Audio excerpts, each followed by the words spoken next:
Bonjour Susanna, bienvenue sur le podcast. Merci Jessica, merci beaucoup. Et merci aussi à Teddy Bradley, à qui je fais un petit coucou et qui m'a chaudement recommandé de venir te parler. Teddy, avec qui j'ai fait une interview dans un épisode précédent et qui m'a dit, il faut que tu parles à Susanna. Donc, bah, c'est ce qu'on va faire aujourd'hui. Alors, je te connais pas trop, mais j'ai vu que tu fais tellement de choses, tu as beaucoup de cordes à ton arc. Alors, on va commencer large et puis digresser et affiner ensuite. Question classique, est-ce que tu pourrais un peu te présenter et parler un peu de ton parcours? Alors, je m'appelle Susanna Darcambel, on me trouve sur les réseaux sociaux sous ce nom-là. Alors, j'ai plusieurs casquettes en effet, car je suis cadreuse, monteuse, photographe. J'ai un podcast depuis 3 ans qui s'appelle Fleur de Cactus et qui est axé sur le deuil et la mort. Et la troisième saison était davantage axée sur le burn-out et les changements de vie.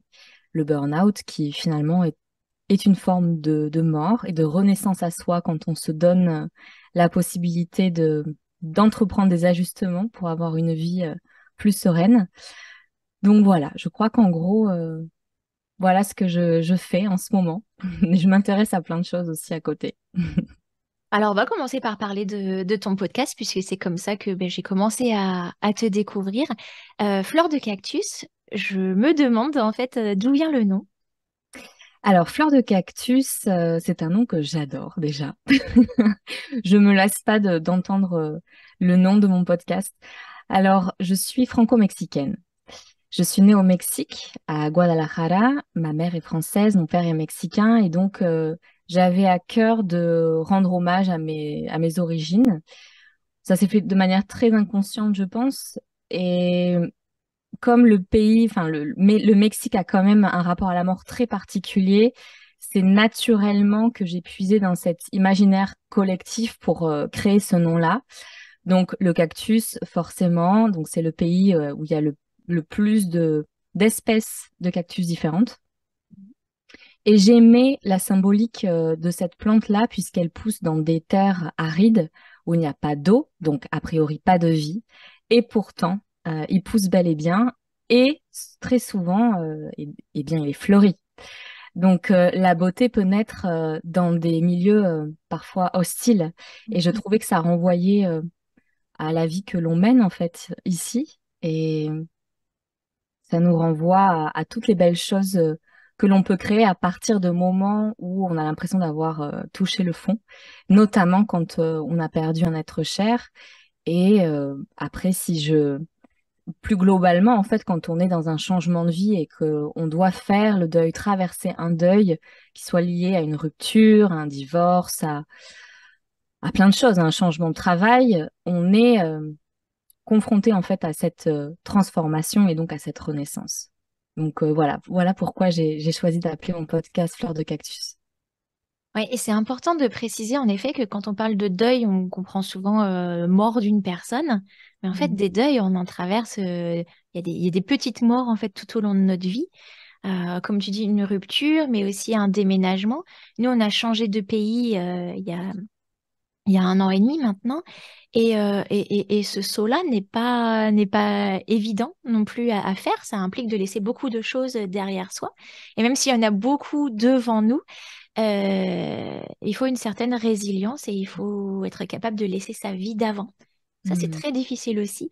Donc, le burn-out, un divorce, Une grossesse, se retrouver oui, mère. un changement d'état entre, voilà, avoir 0 enfant ou un, ou même de un à deux, ça, les dynamiques changent à chaque fois et la vie n'est plus la même. Donc, c'est vrai que c'est important de le souligner. Mais qu'est-ce qui t'a motivé ou inspiré pour créer ce podcast, puisque toi, t'es plus dans finalement l'audiovisuel, et puis tu te mets à créer un podcast autour de la mort et du deuil. Pourquoi? Alors j'ai créé mes premiers podcasts pendant le confinement. Donc c'était en 2020 et toute mon activité en tant que cadreuse monteuse était paralysée. Et j'avais envie de continuer à créer. Enfin, je me voyais pas passer plusieurs mois sans rien faire. J'avais vraiment besoin aussi quelque part de documenter ou de laisser une trace de ce moment qui était assez inédit en France et sur la planète entière. Et ce dont je me rendais compte, c'est qu'il y avait un tabou en France autour de la mort et plus largement autour du deuil. Donc autour de la mort, pourquoi déjà de prime abord? Parce qu'on nous martelait tous les jours le nombre de morts qu'il y avait à la télévision. Ça a augmenté encore plus l'insécurité des gens. Et je me rendais compte dans mon entourage proche enfin proche, plus ou moins, je dirais plus dans la sphère amicale, euh, que finalement on manquait d'outils face à cela. On était très peu aguerris pour appréhender notre propre vulnérabilité, qu'elle soit physique ou mentale d'ailleurs, mais surtout physique. Et donc, de par mes expériences, alors je le dis avec beaucoup de modestie, mais j'ai vécu ce moment-là plutôt bien. Euh, Même très bien. Pour moi, ça a été le moment où j'ai créé ce podcast qui m'a menée où je suis. Donc, j'ai eu une certaine prise de conscience où je me suis dit, tiens, moi qui suis toujours dans l'ombre, et ça me va très bien hein, de filmer les gens et de prendre des photos. Et là, je prenais la parole. Donc, c'était un challenge pour moi et je m'attendais pas à poursuivre. Ça fait 3 ans maintenant. Et donc, j'ai sorti ce podcast. Le premier épisode, je me souviens, ça s'appelait La mort tout court. Et je me souviens, un ami m'a appelé, oh là là, mais ton épisode de podcast, enfin, ça donne pas du tout envie. Je lui ai dit, mais pourtant, enfin, c'est tellement naturel, en fait. Et donc, c'est là où j'ai commencé à puiser dans mon expérience personnelle et de la raconter. Et comme, bon, j'ai eu un accident de voiture très jeune, j'avais la vingtaine, j'avais 21 ans. J'ai perdu quelqu'un lors d'un accident de voiture qui a été assez tragique et qui m'a permis d'appréhender la vie d'une manière totalement différente de celle que j'avais avant ça, qui m'a donné beaucoup plus de lucidité dans mes choix, qui m'a permis de prioriser mes choix, mes relations, de faire le tri plus vite. Donc en fait, quand on a en quelque sorte vu de nos yeux ce qu'était la mort, ça permet de valoriser en fait le moment présent, ça permet de valoriser cette vie que l'on a tout simplement, donc de l'honorer. Et comment on l'honore? Eh bien, en essayant de faire des choix les plus alignés, en ayant des relations qui nous nourrissent, en faisant un travail qui nous plaît. Donc voilà, d'emblée, je m'étais dit, je vais faire des études qui me plaisent, peu importe l'issue professionnelle. Donc voilà, j'ai puisé dans cet événement-là, et puis après j'ai vécu au Népal, et là il y a eu encore d'autres expériences, donc j'avais matière Ouais, sous le bras. ouais, ouais. Alors, tu parles déjà de deux pays, le Mexique et le Népal. Et alors, je suis allée dans aucun des deux, mais c'est vrai qu'au Mexique, il y a un culte des morts qui va être, enfin, de ce que je connais, qui va être différent de la façon euh, bah, d'ailleurs, il n'y a pas vraiment de culte des morts en France finalement. Comment est-elle appréhendée cette mort ou célébrée? Quels sont les rites qui sont mis en place au Mexique? Alors, comme tous les pays en voie de développement, même si le Mexique commence à faire partie des grosses puissances économiques, ça reste un pays quand même où il y a une instabilité sociale, économique. On connaît la violence des cartels. C'est un pays qui a Mhm. connu la colonisation. Donc, en fait, il y a un rapport à la mort déjà de fait. C'est-à-dire que toutes les familles au Mexique ont connu la mort parce que le climat ambiant fait que la vie est très friable. C'est-à-dire que avec les cartels, on a vite fait de perdre un ami, une amie il y a des balles perdues et Mais voilà. là, on parle de mort violente en plus. Ouais. Ce qu'on n'a Donc pas ici. Mm, non, et tout à mm. fait c'est pour ça. Donc il y a un climat qui est propice au fait on rencontre plus facilement, enfin entre guillemets, plus souvent la mort. Donc déjà, de fait, on est obligé de se préparer. Enfin, c'est quelque chose qui ne se pose même pas. C'est-à-dire, OK, mon cousin est mort, machin, nanana. C'est quelque chose qui arrive.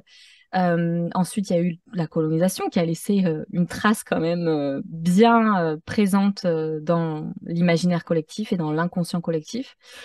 Donc, on a l'habitude, je dirais, culturellement, de vouer, enfin, de reconnaître l'aspect vulnérable de la vie. Mm. Ensuite, la deuxième chose, c'est que il y a toute cette culture indigène qui forcément a un rapport beaucoup plus pragmatique, j'ai envie de dire, à la vie, c'est-à-dire on est pour mourir de toute manière, donc ça fait partie de la philosophie indigéniste que l'on retrouve dans plein de cultures autochtones du monde et malheureusement qu'on ne trouve pas en Occident. Et ensuite, la troisième chose, c'est qu'il y a un gros héritage catholique en Amérique latine et donc forcément que la vie après la mort, qui est un passage, la mort n'est juste un passage dans la religion catholique, ce qui fait que on fait tout pour faire en sorte de gagner son salut. Et donc, la mort fait partie de la vie quotidienne des Mexicains, de toute manière. Et ensuite, donc, il y a cette fameuse fête, enfin, la fameuse fête des morts, qui est un mélange du catholicisme et des cultures indigènes.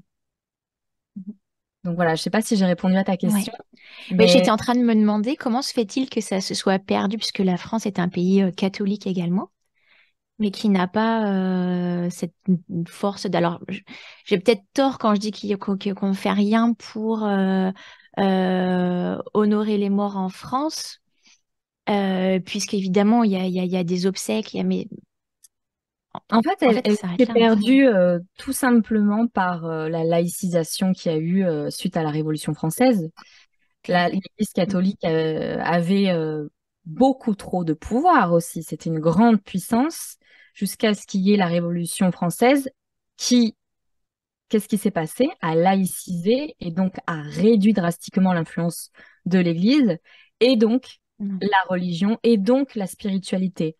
Sans parler de Descartes, en fait, qui a rationalisé tout ça. Et ce qui fait qu'on est des gros héritiers de la Révolution française qui a apporté beaucoup de belles choses en soi, mais aussi tout un pendant qui nous fait défaut aujourd'hui et qui fait que on voit plus la spiritualité dans l'espace public en France. Et pourquoi on s'émerveille quand on va au Népal, en Thaïlande, au Mexique? Tout simplement parce que les gens ont ce pétillement qui est lié à la spiritualité, à cette je dirais quand on a en fait, quand on sait qu'on va mourir et que de toute manière, il n'y a pas de tabou autour de la mort, on vit notre vie de façon beaucoup plus puissante. J'en suis convaincue.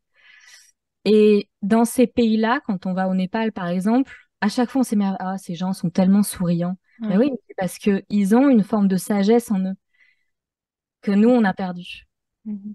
Mhm. qui est liée à cette reconnaissance de la mort, tout simplement, dans les rituels, tous les rituels hindouistes, bouddhistes, reconnaît la mort sans cesse, Mhm. reconnaît sans cesse cette dimension vulnérable de la vie, l'impermanence, en fait, on parle de ça. Alors qu'en France, on a oublié ça. Mhm. Et on est très attaché à ce matérialisme qui nous fait faire des burn-out, par exemple, ou des grosses crises existentielles, parce que on est, on est aussi fait de spiritualité, on a une âme qu'il faut la nourrir autrement. Mm, mm, mm. Et les crises de sens, les crises existentielles sont liées au fait qu'on est complètement déconnecté de ça et qu'on essaye de trouver finalement ce terrain dans lequel on va pouvoir s'enraciner Mm. pour pouvoir grandir. Ouais. Oui, je me disais, oui, c'est vrai que dans les cultures euh, donc, bon, mon mari est d'origine asiatique, donc bouddhiste, c'est tout ce que je peux connaître en tout cas. Il y a plus une forme euh, de sérénité, peut-être parce qu'on sait aussi que moi, quand j'étais dans la douleur, c'était parce que j'étais dans la douleur de la finitude et Mm. du vide total. Mais quand on pense que la vie continue et que ça ne s'arrête pas, du coup, euh, oui, c'est un rite de passage comme un autre. Je force un peu, je grossis un peu le trait, évidemment, Non, mais mais c'est ça. mm, C'est mm. que cette notion d'impermanence qui est au cœur de mon podcast, hein, c'est un mot que je répétais souvent dans la deuxième saison notamment, c'est que tout est impermanence, tout s'arrête et tout recommence. On est perpétuellement dans un cercle. Ouais. Et quand on reconnaît ça, c'est beaucoup plus facile en fait de se dire, bon, là, ce que je vis, cette situation horrible, ce deuil, ou peu importe, ça va s'arrêter. Il y a quelque chose que je dois apprendre ici. Je peux même honorer ces instants-là par des rituels que permettent la religion catholique ou la spiritualité bouddhiste ou la religion hindouiste, mais qu'on n'a pas en France, malheureusement. Est-ce que tu pourrais, puisque tu les connais un petit peu, nous les présenter en traçant peut-être des parallèles entre ce qu'on fait dans différents pays? Quels rites funéraires sont mis en place dont on n'a peut-être pas connaissance, nous? Euh, alors là, ce qui me vient en tête de prime abord, c'est les funérailles que j'ai suivies, filmées d'un chaman qui a été un mentor en quelque sorte pour moi quand j'étais au Népal là-bas. Et en fait, ce qui m'avait frappé, c'est que toute la famille, notamment les garçons, alors voilà, il y a une certaine différence de genre très prégnante au Népal. Les garçons devaient suivre certains rites et qui se voyaient dans la vie quotidienne, c'est-à-dire qu'il fallait qu'ils se rasent les cheveux, il fallait qu'ils jeûnent pendant plusieurs jours, il fallait pas qu'ils mangent une nourriture épicée après la mort de leur père, donc pendant 15 ou 3 semaines, je ne me souviens plus. Mais ça, et ils devaient aussi se détacher du groupe. Donc ils étaient dans une forme de retraite. Et déjà d'emblée, qu'est-ce qui se passe? C'est que on a la possibilité d'embrasser, d'accueillir les émotions qui vont pouvoir s'élever face à ce moment-là. Moi, là, c'est mon interprétation totalement occidentale. Eux auront une autre explication. Euh, mais c'est ce qui se passe, c'est-à-dire ils partent en retraite, en fait. Et ça leur permet déjà de digérer, d'accepter et de poser des gestes sur cette mort. C'est-à-dire qu'en France, qu'est-ce qui se passe quand il y a un décès? On va aux funérailles qui sont expédiées Oui. et on va au boulot. Ouais, Ouais. ben oui, on va, on va au boulot. 3 jours, allez, si on a de la chance, un patron qui comprend un peu ce que signifie la perte d'un proche, il va nous donner, allez, une semaine. Mais c'est pas en une semaine que on peut passer à autre Mm, chose. mm.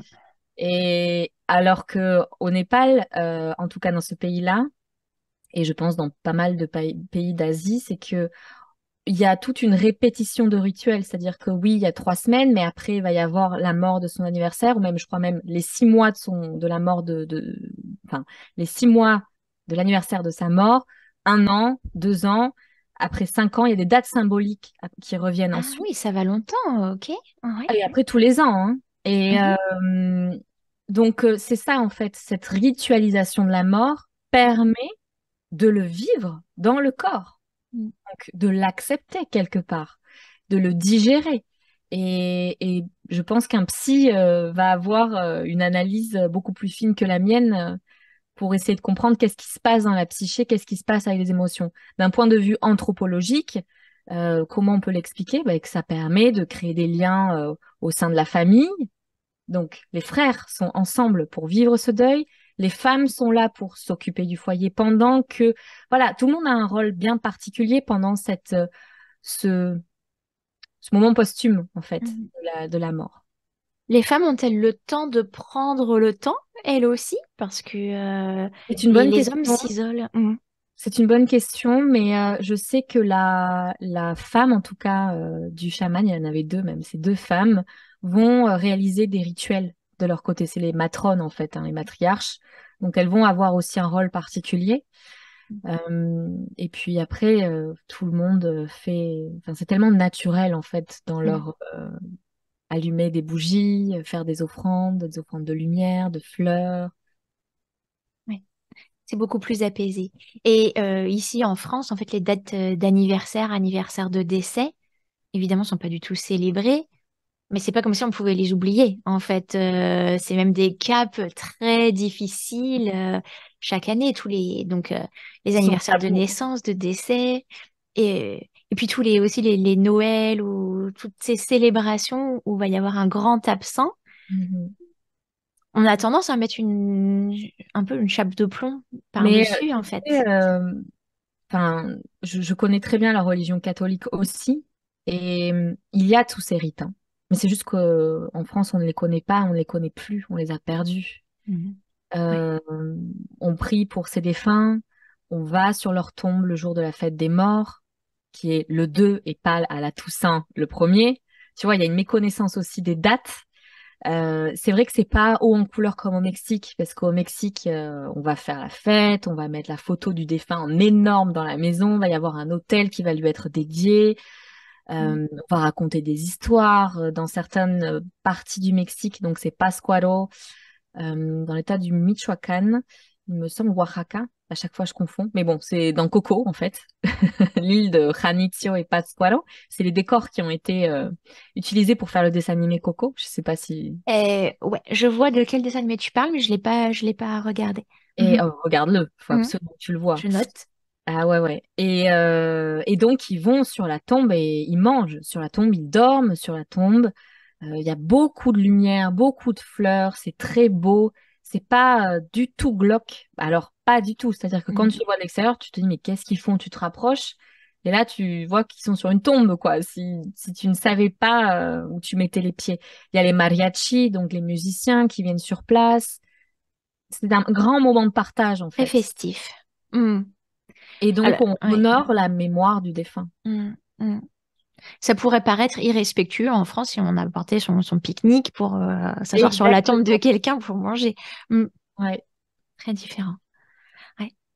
Donc, je peux te demander, toi, tu as été donc du coup élevé, si t'as pas envie de répondre, c'est ok. Tu as été élevé dans la religion?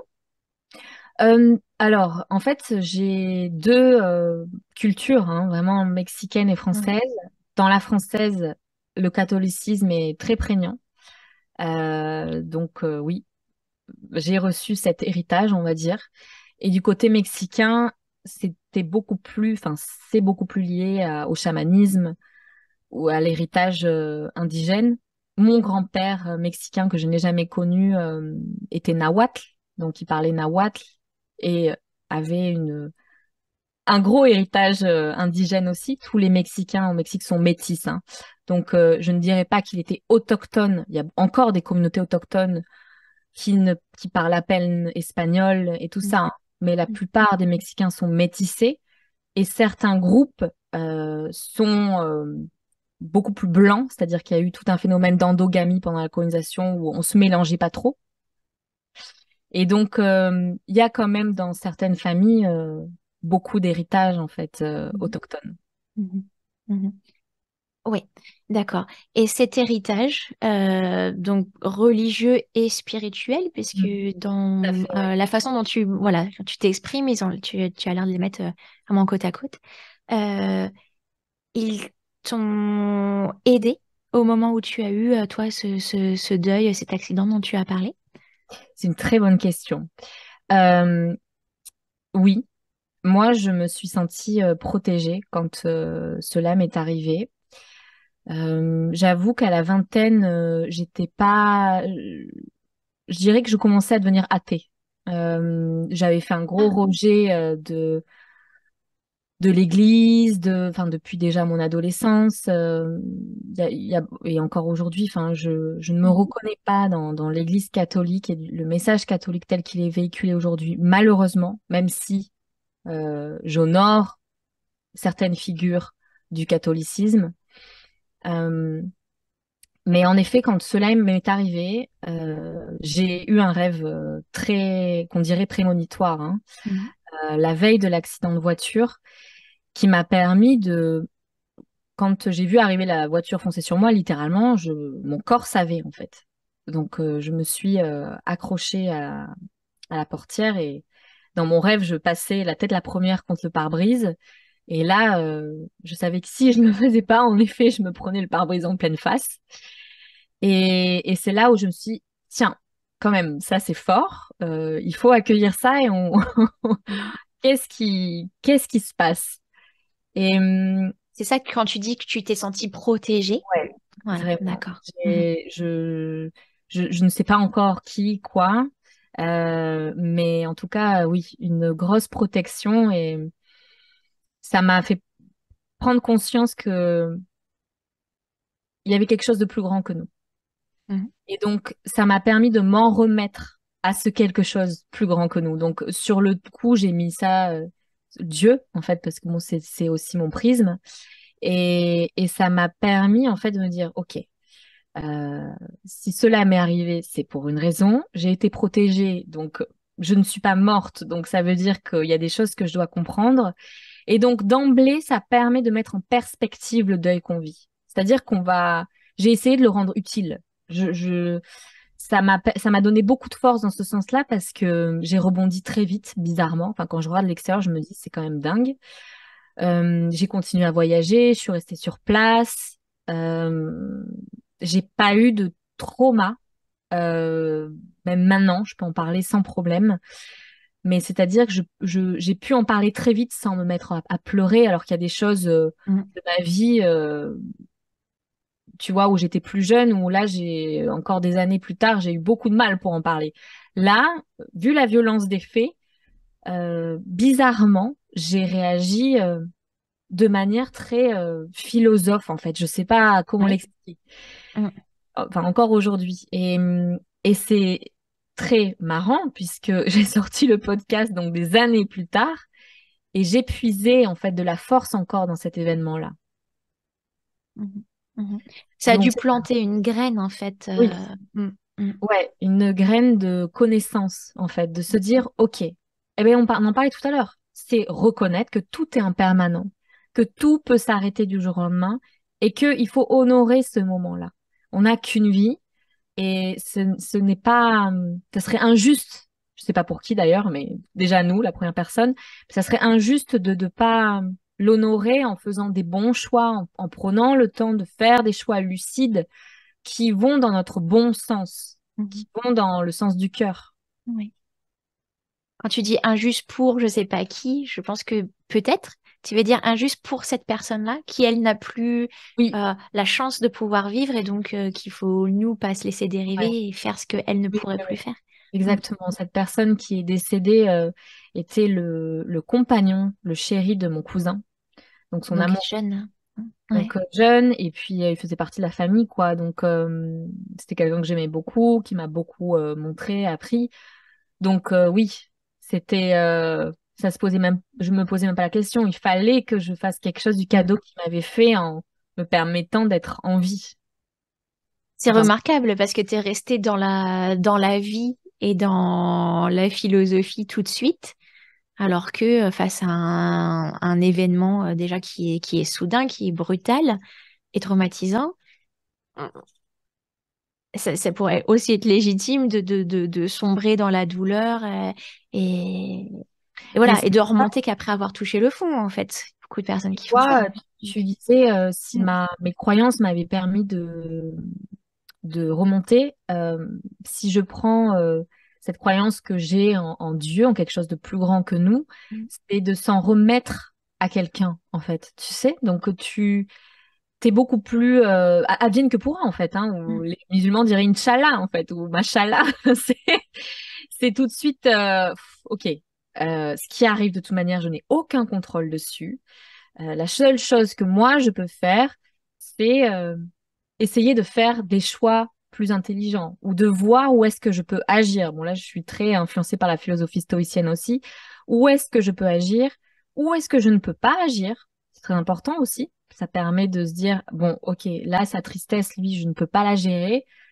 Je peux gérer peut-être autre chose. Je peux, tu vois, Oui. comme, Ah ben je vois, intellectualiser ça, ça va. Après le vivre à ce moment-là, c'est encore autre chose. Donc je me dis, ça doit être une philosophie de vie qui est prégnante en fait depuis longtemps chez toi. Et enfin, tu dois être comme ça dans la vie tout le temps, quoi. bon, après, j'ai des coups de Mm. stress, hein, comme tout le monde. Mais c'est vrai que ça m'aide Mm. énormément dans les choix C'est que je bien. fais et pour essayer d'être le plus aligné possible avec ce que je veux maintenant, même si parfois il y a des décalages. Mais quand bien même, je me dis c'est ça qui me rend heureuse. Donc, Mhm. Mhm. Et tu t'es formée lorsque tu étais en Inde, cette fois, au yoga. oui, J'aimerais bien que tu m'en dises plus sur ça, la façon dont tu l'as découvert. Ensuite, qu'est-ce que c'est exactement ce type de yoga? Parce que je connais pas yoga nidra particulièrement. Et est-ce merci que de me ça poser la pourrait question. être un outil pour aider à gérer un deuil? Hmm. Alors, alors, j'ai découvert le yoga, la philosophie yogique, dans un ashram qui est situé dans le Bihar. C'est un des États les plus pauvres d'Inde.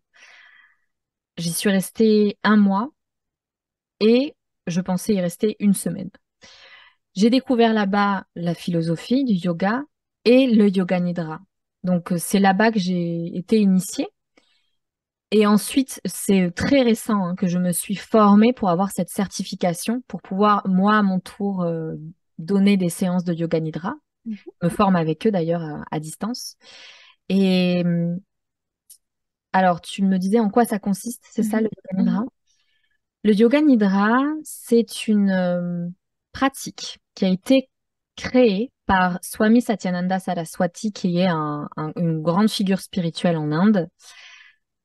Il s'est inspiré du Tantra, qui est un texte millénaire, qui est un texte qui donne des fondements de la méditation, notamment. Donc, on oublie toutes les fantasmes occidentaux qu'il y a sur le tantra et le tantrisme.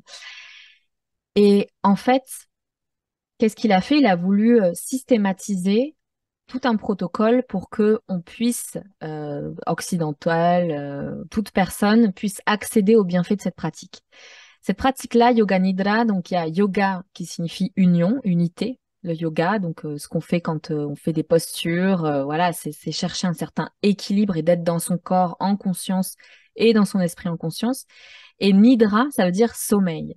Donc Mhm. Yoga Nidra, c'est être en conscience dans une forme de sommeil.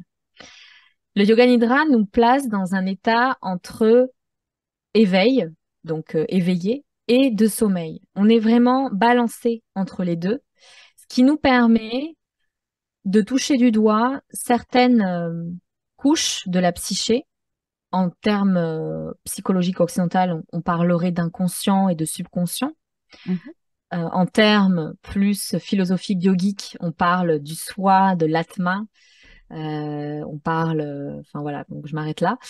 Et tout ça pour dire que ça nous place, donc d'un point de vue là totalement pratico-pratique, c'est une pratique de relaxation qui place le corps en fait dans un état de relâchement musculaire, de relâchement du corps, ce qui forcément va impliquer un relâchement mental, émotionnel, qui va nous permettre de prendre conscience de où se trouvent nos tensions, donc de mettre de la conscience aussi sur ces zones-là pour vraiment atteindre un état de relâchement complet à travers des instructions que la personne donne. Et ensuite, il y a toute une partie de visualisation qui va justement faire appel à des archétypes, donc à des symboles, à des images qui font partie d'un conscient collectif, et donc nous permettre de dégager en fait euh, des frustrations, des choses que l'on a. Il y a des choses très fortes qui peuvent s'élever en yoga nidra, mais ça reste toujours doux. Il y a toute une progression à suivre, donc on va pas d'emblée commencer par un truc qui va être trop fort. Et ce qui permet, après coup, en fait, déjà le corps est beaucoup plus reposé, beaucoup plus détendu. 1 heure de yoga nidra équivaut à 4 heures de sommeil profond. Ça a été, enfin, il y a eu beaucoup d'enquêtes scientifiques sur le sujet. C'est des protocoles qui sont intégrés dans plusieurs hôpitaux aux États-Unis. En France, on est encore bien en retard. Comme d'habitude, hein. Voilà, donc il y a quand même des programmes de pleine conscience MBSR, je ne sais pas si tu connais, qui sont quand même intégrés petit à petit dans les hôpitaux en France parce que c'est laïcisé, il n'y a pas de dimension spirituelle. Et donc c'est une pratique en fait qui va permettre d'induire un état de méditation Et donc, si on s'intéresse aux bénéfices de la méditation, c'est beaucoup plus de clarté mentale, beaucoup plus de lucidité. J'en parle depuis de tout à l'heure, là, de lucidité. Dans, Plus de voilà, choix. l'étymologie, c'est la lumière, hein, luxe. Exactement. Ouais. Mm. Donc, mettre plus de lumière dans nos choix, plus de conscience. Donc, le yoga nidra, pour répondre à ta deuxième question qui est en rapport avec le deuil, comment ça peut Mhm. nous aider à traverser un deuil, ben, c'est mettre de la conscience dans un deuil. Le problème, c'est pas un problème, mais quand on vit la perte d'un proche notamment, on a vite fait de tomber dans un état de sidération. On ne sait plus où on est, qui on est. Moi, ça m'est arrivé aussi, hein, les premiers jours, les 2 premiers jours, je me suis reçu quand même une claque, hein. Mm. On est dans un état où on sait plus qui on est, ce qu'on fait, et après, ça peut durer plusieurs jours, plusieurs mois, selon les ressources de chaque personne. Donc, avec le yoga nidra, avec la philosophie yogique, ça nous permet de vivre en conscience ce deuil. Mhm. Et ça nous permet de le traverser, je dirais, avec plus de sérénité. Ça nous permet d'avoir un peu tu sais, des petits coussins, en fait, sur lesquels se reposer. Parce que le problème, c'est que quand on est dans un état de sidération ou de déni suite à un deuil, on sait bien ce que ça provoque, des problèmes familiaux, des incompréhensions avec les autres, avec soi-même, euh, des Des complications, somatisations physiques des aussi. somatisations. Exactement. Merci de dire ça parce que le yoga nidra permet justement de se connecter au corps et de faire le lien entre le mental et le corps, entre la psyché et le corps. Donc ça va permettre de réduire, voire de faire disparaître des maladies psychosomatiques, parce que justement, on va faire rencontrer les deux entités. Mm. Ce que tu me dis, alors, je sais pas si du coup c'est juste, mais ça me fait penser à ça me fait faire un parallèle avec donc l'hypnothérapeute que j'ai interviewé dans un épisode précédent, puisque tu parles d'état finalement de conscience modifiée. Elle explique aussi que quand on est dans un état d'hypnose, Hypnagogie. c'est un état de conscience modifié dans lequel on se met, quand on se met sur pilote automatique dans notre vie quotidienne, c'est ça en fait. Euh, Enfin, tu veux dire que c'est l'opposé du pilote automatique. alors, elle a dit que quand on était sur pilote automatique, par exemple, on conduit, on arrive à destination sans avoir fait attention à la route, Oui. on est en fait Oui. physiquement sur pilote automatique, mais dans voilà, dans notre tête, on est dans un état d'hypnose. Alors, je sais pas si, du coup, c'est le même état que tu décris, le même état de conscience modifié. En fait, il y a beaucoup de similitudes en effet avec l'hypnose, à une différence très importante, Ouais. c'est que tout de suite, les instructions donnent, en tout cas guident, orientent le pratiquant vers la pleine conscience. C'est garder un œil témoin sur ce qui se passe. Or, en hypnose, c'est pas le cas. Ah, Euh, on lâche tout. Ah. oui, non, ce n'est pas le cas. Et donc, et c'est même le rôle du psy qui va avoir un œil témoin, qui va Mhm. avoir un œil d'observateur, qui va dire, ah, là, vous voyez, qu'est-ce que peut-être qu'on pourrait regarder ça ensemble. Mhm. Alors que dans le yoga nidra, on est le thérapeute, littéralement, hein. On est obligé d'avoir cet œil témoin sur ce qui nous arrive. Ouais, d'accord. Donc, quand tu dis Ensuite, qu'on a... Oui, vas-y, vas-y. pardon, excuse-moi. Ensuite, là où il y a des similitudes, c'est par rapport aux visualisations. En fait, maintenant la science explique, on a des neurones miroirs dans le cerveau qui fait que quand on va lui donner une information qui est imaginaire, il va le prendre comme argent comptant. Donc, en visualisation et en hypnose aussi, on va donner des informations positives, des affirmations qui vont permettre de créer l'autosuggestion. Et donc, de poser un regard beaucoup plus lumineux sur une situation de prime abord qui est souffrante et qui nous met dans l'instabilité. Oui. Donc, par exemple, si un hypnothérapeute ou même un psychologue EMDR, il va dire, bah, tiens, qu'est-ce que vous auriez fait? Ah, j'aurais fait ça, nanana, nanana. Mhm. Donc, vous avez fait du mieux que vous avez pu.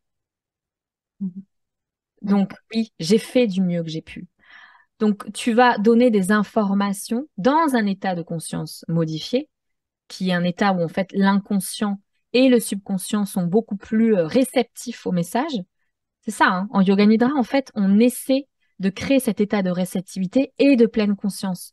Donc forcément, tu peux planter des graines, toutes celles que tu veux, pour qu'elles germent plus tard. Mhm. Je sais pas si Oui, oui, c'est oui, oui. compréhensible. C'est une forme de reprogrammation de son inconscient pour le détacher un petit peu des émotions Tout à fait. trop fortes et les libérer Exact. physiquement, du coup, par la relaxation physique. Physiquement et aussi émotionnellement. Mhm. Parce que par Mhm. les visualisations, forcément, on lâche des choses. Moi, en séance de yoga nidra, ça m'est arrivé là avec une personne.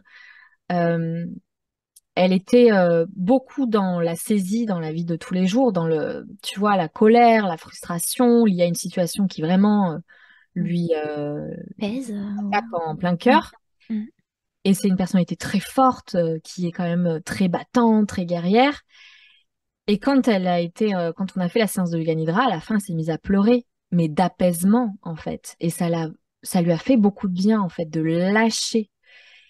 Donc, en effet, elle a lâché par le corps. C'est d'ailleurs la première chose qu'elle m'a dit. Elle m'a dit, oh là, ça m'a permis vraiment de lâcher. Je me sentais tellement bien que ça lui a permis aussi de pleurer sur ses frustrations qu'elle vit, Mhm. tu vois, Mhm. où elle ne Mhm. se donne pas la possibilité de le faire. Parce que si elle lâche, parce qu'elle a un rendez-vous avec je sais pas qui, rendez-vous pro qui s'enchaîne, si elle s'effondre, la baraque ne peut pas tourner, tu vois. C'est ça. Donc Les là, larmes sont souvent refoulées parce qu'on n'a pas le temps, on n'a pas le temps pour se poser, pleurer. Ouais. et puis ça ouvre la boîte de Pandore, hein. C'est-à-dire que là, si tu prends un article de cette boîte, tu dis, ah ouais, ok, ah, puis il y a ça, et puis il y a ça, et puis il y a ça, c'est que tu t'arrêtes jamais. Donc c'est ça aussi ce qui nous fait peur, Mhm. hein, quand on a vraiment cette frilosité à aller voir un psy, entreprendre une thérapie, ou même à se poser sur un tapis de yoga. On est confronté à notre impatience, à notre frustration, on n'arrive pas à faire cette posture, et ah, c'est pas pour moi. Bah ouais, mais non, Ouais. c'est facile. Est-ce que ça démontre pas une forme de résistance aussi plus ou moins consciente en fait, de pas vouloir aller se confronter aux vrais problèmes? Tout à fait. Exactement. Et c'est pas le yoga nidra, c'est pas anodin du tout, hein, comme pratique. C'est une méthode de relaxation, donc tu peux la designer comme tu veux Mhm. selon les publics que tu as, mais c'est pas anodin parce que des personnes qui sont en PTSD, donc euh, Un syndrome de enfin, stress traumatisées en fait, post-traumatique. Mhm. Mhm. post-traumatiques, Ouais. ou qui sont en dépression, c'est très compliqué de s'allonger parce que quand tu es relâché, t'as tout qui remonte dans la figure. Ton mental Ouais. t'envoie ce que t'as pas envie de traiter parce que ton corps n'est plus là pour faire Pour barrage. l'occuper. Ouais. Et du coup, donc ça se fait pas avec des positions de yoga comme on peut en avoir l'idée, c'est plutôt on Alors, s'allonge, c'est en plutôt fait, immobile. donc la pratique en soi est immobile en Shavasana, donc Ouais. intéressant parce que c'est la posture Position du du. cadavre. Ouais, ouais, ouais. Voilà, Ok. donc on est dans une posture de lâcher prise, Ouais. on peut Mm, plus rien faire, mm. et on a les yeux fermés. En l'occurrence, pour vraiment avoir une séance de yoga nidra qui soit, on va dire, bénéfique, il faut pratiquer quelques postures en amont d'asanas, hein, donc chien tête en bas par exemple. Mais voilà, pour donner un exemple, faire des postures pour ouvrir la poitrine, moi généralement c'est ce sur quoi je travaille. Ouverture de la poitrine, ouverture des hanches, pour justement déjà travailler sur le corps pour qu'il se relâche beaucoup plus facilement et prendre conscience des tensions qu'on avait. Donc, quand on prend conscience qu'on avait des tensions en nous, il y a une certaine partie du travail qui est fait parce qu'on se rend compte, ah tiens, là j'étais dans la résistance. Ah, pourquoi je l'étais? Et tu commences à entreprendre un chemin d'introspection. Mm. Alors ça paraît tout bête, mais en fait cette posture, que tu appelles posture du cadavre, et Savasana, c'est quand on est allongé sur le sol, on fait rien quoi. Enfin c'est euh, voilà, on est allongé à terre sur le dos. Et on Ça, suit ça peut être difficile. Ça peut être difficile pour quelqu'un qui vient de perdre quelqu'un, puisqu'elle peut faire le parallèle. Il est comme ça maintenant. Enfin, ça et travaille dans l'esprit, hein. au-delà de ça, c'est aussi une posture difficile parce que c'est une posture de vulnérabilité. Tu t'ouvres. Tu sais, quand on est en tristesse, on a envie de se On se recroqueville recroqueviller, en position fétale un peu. on a les épaules basses, on est vraiment recroquevillé sur soi, alors Mm. que en posture de Shavasana, on est obligé de s'ouvrir. Donc déjà, t'as pas le choix. Et en plus, tu as les instructions qui te guident vers la pleine conscience. Donc c'est difficile de d'éviter Mm. ce qu'on n'a pas envie de voir. Mm. Ouais, Donc après, tu vas adapter la séance avec les visualisations en fonction de ce sur quoi tu veux travailler avec ton public. Et là, ça devient intéressant. d'accord. Ah ouais. Donc, oui, c'est une approche complètement différente. Toi, tu te poses en guide, mais c'est plutôt un guide qui va faire appel, qui va faire appel au mental de la personne. C'est pas des positions à suivre. Ça va être, enfin, en fait, tu les accompagnes vers le lâcher prise, en fait. Oui, c'est ça. Et quand tu dis amener ses émotions, donc en pleine conscience, euh, c'est-à-dire finalement peut-être il faut que la personne elle s'immerge, elle se laisse la place et le temps de s'immerger dans sa souffrance, plonger dedans pour pouvoir la faire passer plus vite. Oui, et mais parfois, il n'y a même pas de conscience de souffrance, hein. D'accord. C'est ça, parce que les personnes, quand elles sont prises en fait dans un tourbillon de la vie, les enfants, le métier, le Ah, mari, la femme, etc., parfois, tu n'as même pas conscience que tu es en souffrance. Tu n'as ouais, même pas conscience d'être un boulet pour les autres personnes. ouais. Mm, Donc, c'est pour ça que ça prend du temps et que c'est progressif. C'est comme quand tu vas voir un psy, ça va pas être réglé à la première séance, tu vois. mm, oui, Donc, et si ça prend trop de temps, c'est aussi bizarre. Donc, ouais. il faut un juste milieu. Donc, tu prends ce temps-là pour partir à la rencontre de toi et tu verras ce qui va advenir. Après, tout est entre les mains de la personne qui guide, hein. Donc, c'est pour ça qu'il vaut mieux choisir des personnes avec qui on se sent en confiance. Euh, je sais qu'il y a mes profs m'ont dit, moi, j'ai pas pu faire yoga nidra avec des personnes, j'ai pas fermé les yeux, je suis même restée assise parce que je me sentais pas du tout en confiance avec cette personne. Mm. Donc, c'est quand même un travail important. D'accord, ouais. C'est pas anodin. Mm, mm, mm. Ouais, puisqu'il faut accepter de lâcher, en fait. Mhm. Mais euh, oui, le thérapeute, que ça soit un psychothérapeute, un hypnothérapeute, ou donc tu dis comment praticienne, une praticienne yoga nidra, Oui. euh, a un rôle à jouer, mais pourtant, comme tu as dit, ça doit venir de soi, je pense. On ne peut pas déléguer à l'autre la responsabilité de notre guérison, puisqu'on est responsable de notre propre guérison, en fait. C'est pour ça que je te disais que dans le yoga nidra, tu es le thérapeute. Mm. Le praticien, enfin le guide, Ouais. en fait, il doit même pas se considérer comme un guide, hein. Il est là juste pour faire cet intermédiaire entre la personne Mm. et son inconscient, Mm. tu vois, Ouais. et Ouais. avec vers quoi elle a envie d'aller, ce qu'elle Mm. veut Mm. travailler. Ah oui, mais ça c'est important parce que il y a des gens qui vont dire ouais donc bon après donc il y a peut-être un feeling qui passe pas mais euh, le psy n'arrive pas à me guérir ou le médecin n'arrive pas à me guérir ou mais ils n'ont pas encore compris que la volonté de guérison doit venir de l'intérieur en fait. Mm, Hmm, mm, mm. tout à fait. Alors pour toi, qu'est-ce qu'il y a après la mort? Alors, ça, c'est une vaste question, puisque par mes expériences personnelles, Mhm. ce que j'ai vu, c'est que la vie continuait après la mort. Euh, alors, non pas mon expérience personnelle, moi, j'ai pas vécu de MI ou quoi, mais par les rencontres que j'ai faites, par les surprises que j'ai eues en rencontrant des chamans, en rencontrant des médiums, bah, c'est là où on ne peut que constater que il y a quand même des choses qui sont en inadéquation avec le message que la société veut nous faire passer, où la vie s'arrête, c'est la fin, on est dans un petit cercueil et c'est fini. déjà, je trouve cette vision très, comment dire, encore plus flippante en fait. Ouais, violente, c'est ce que j'allais dire, puisque c'était ma conception avant. Donc, ouais. À quoi bon vivre si Mm, ça se termine? mm, Enfin, je trouve ça triste. Euh, et je comprends que on trouve ça triste.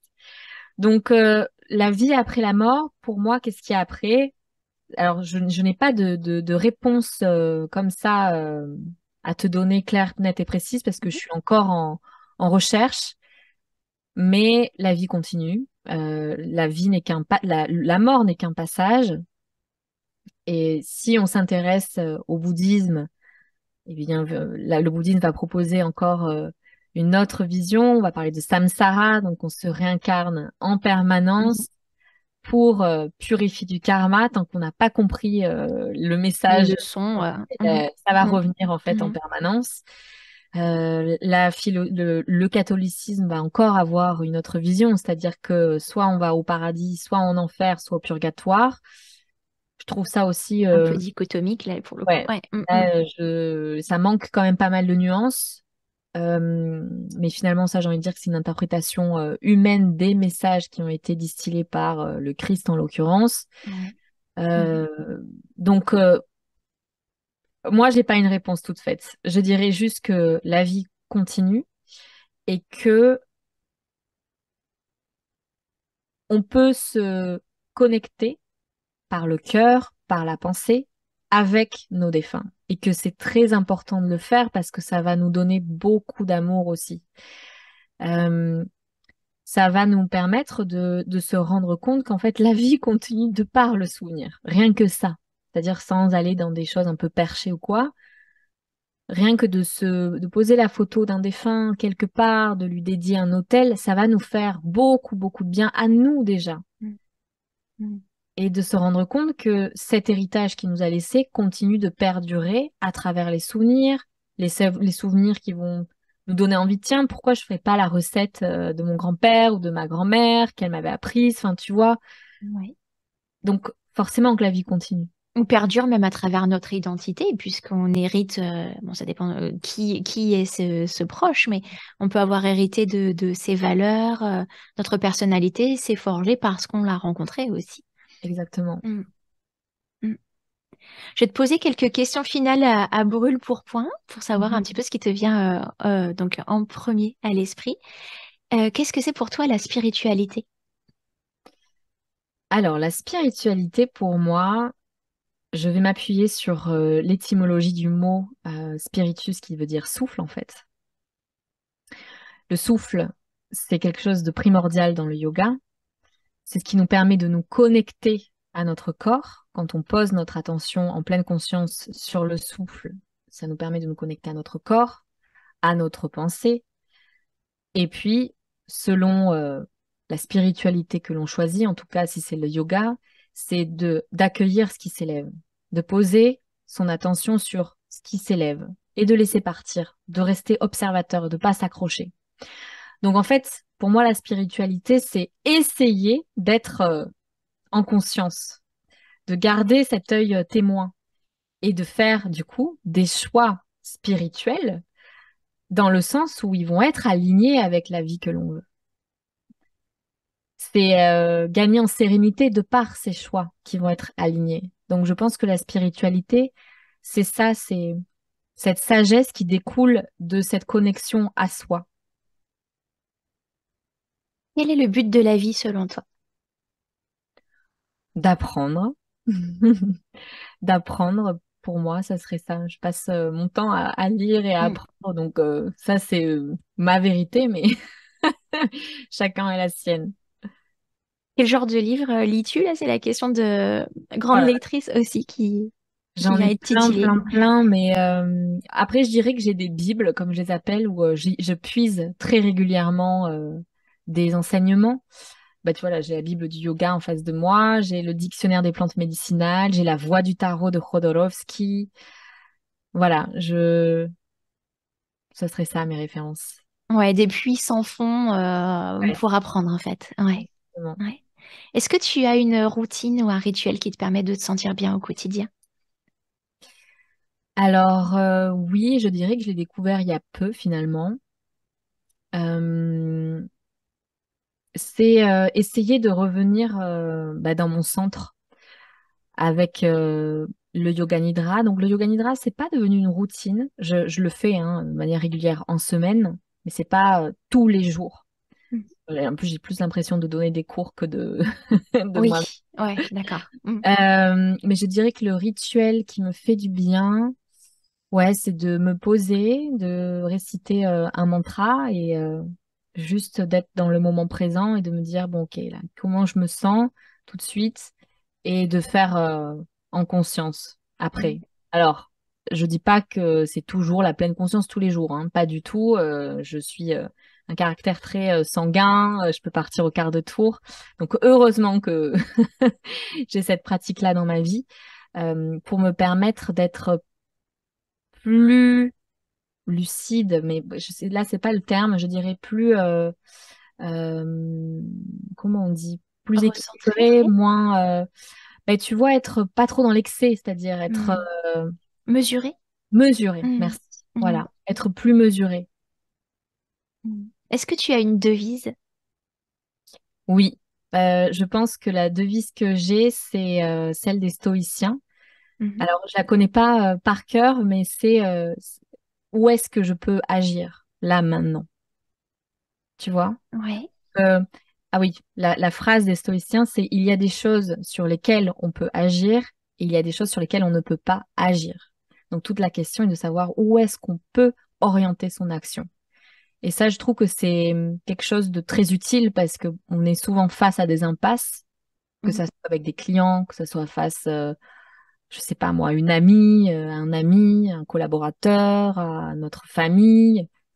Ok, dans cette situation-là qui me paraît horrible, sans, sans issue, où est-ce que je peux agir? Et en fait, on se rend compte qu'il y a quand même pas mal de marge de manœuvre.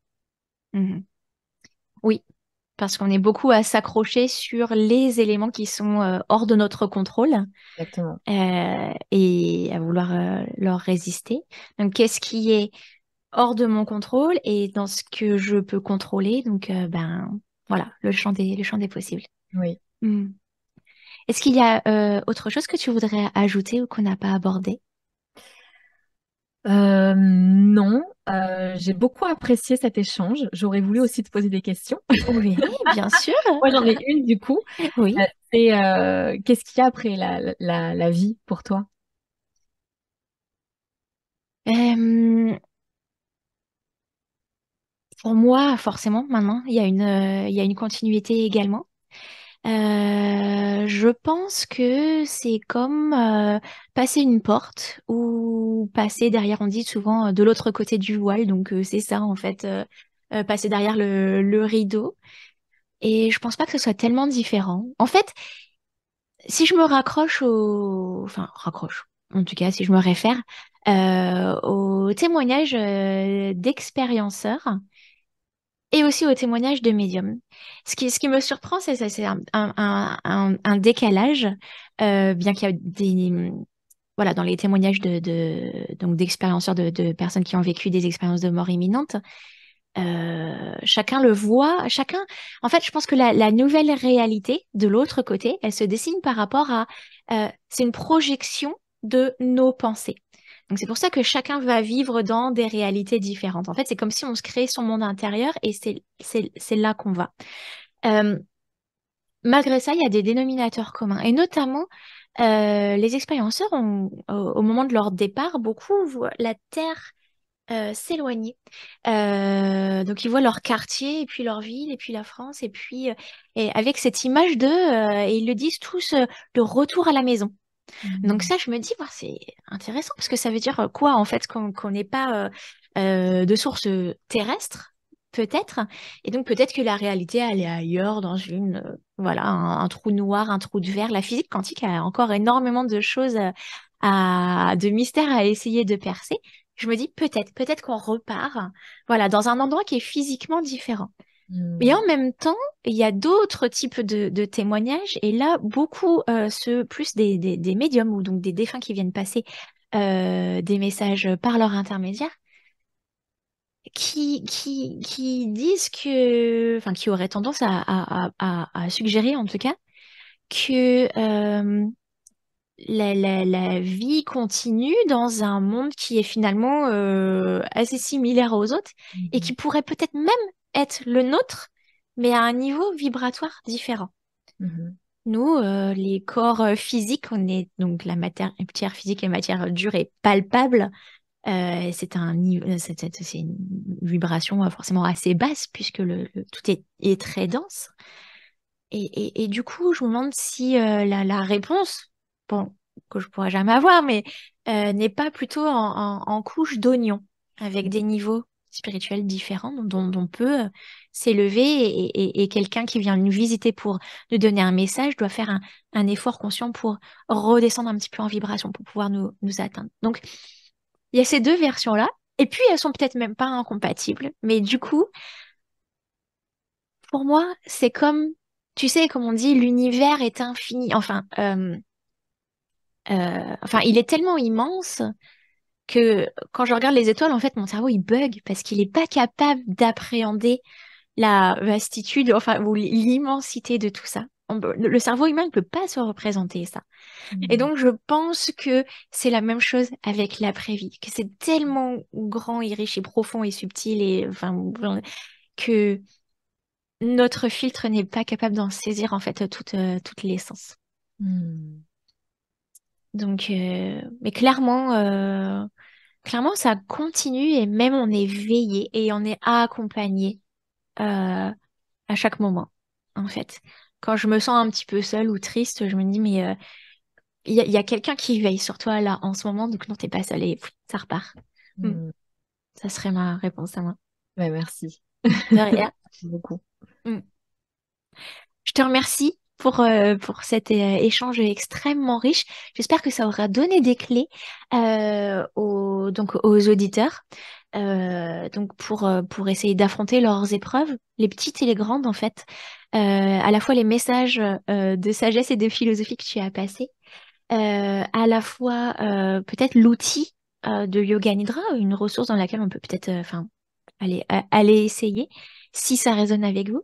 Et puis je mettrai bien sûr donc ton site internet, les références de ton podcast qui est absolument à écouter. Puis tu as une voix tellement douce.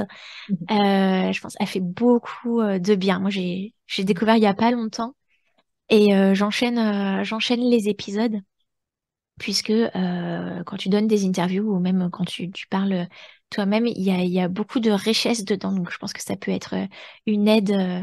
Voilà, aux, Merci aux beaucoup, c'est endeuillés. un plaisir.